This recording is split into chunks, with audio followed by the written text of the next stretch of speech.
Leon Black comes out of the debris of Drexel Burnham Lambert, right? Mm-hmm. So that tells me it's bonds, except Apollo is this amorphous thing nobody really knows what it is. Are they the reincarnation of Drexel Burnham Lambert? There are things they took from Drexel that really helped them into their time at Apollo, but Apollo is known as one of the biggest private equity firms in the world.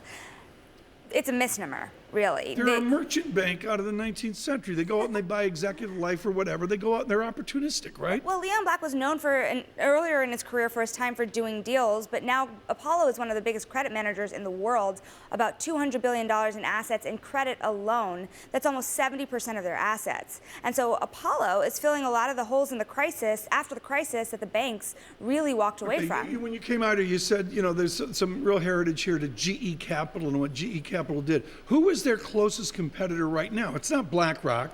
Is it Blackstone? Blackstone is close. Blackstone's credit arm is about 150. In assets in total, Blackstone is much bigger than Apollo. And I think there is a wonder on how long it would take to Apollo to really catch up. So Blackstone is the biggest competitor, but in credit, Apollo is bigger. What is the Leon Black behavioral characteristic? I mean, there's a story, apocryphal, Sanford Bernstein getting up on the table and screaming and yelling and running down the fancy mahogany table in boardrooms. Everybody's got a style, and of course they're all wrapped around high energy and that. But what's his thing? Is it brain power?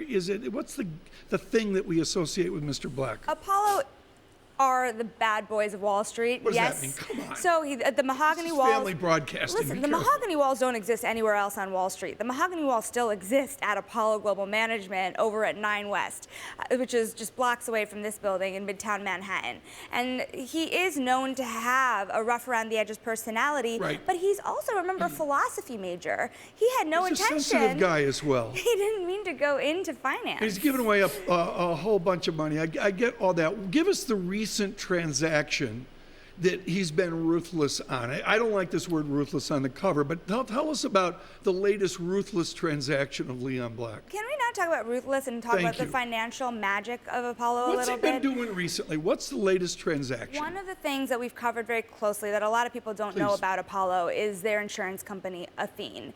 They have a huge stake in this insurance company, which provided them with permanent capital, and this has become one of the biggest trends on Wall Street. The insurance company invests all of their assets, or most of them, with Apollo. Is that legal? Yes, it's completely legal. And Blackstone has started to do it. Carlyle has tried to find ways to... Are they an AIG equivalent? I mean, what's the thing? Yeah. Are they selling life insurance to grandmothers in Omaha? I mean, there's a wonder on Wall Street on whether this insurance company can get bigger than AIG one day. Interesting. So people don't realize how much of an arm Apollo has. And by the way, Francine, for you as well, they're growing in Europe in a heavy way also, both their credit and insurance company, both their credit and private equity arms, but also their insurance companies, and also their ability to kind of pick up these distressed assets from European banks that have been really failing. But does he have a fearsome reputation? Yes. What does that mean? He does. I mean, he's known to have a quick temper sometimes, but because clients like him because he walks back from it very quickly also. Okay. He's known to be esoteric, somewhat hard to relate to. He's not hanging out all the time with other private equity guys. He's a deal maker, but a little bit harder to get to. Okay. Sonali Basak there with some real color background on this Businessweek story that we've got out.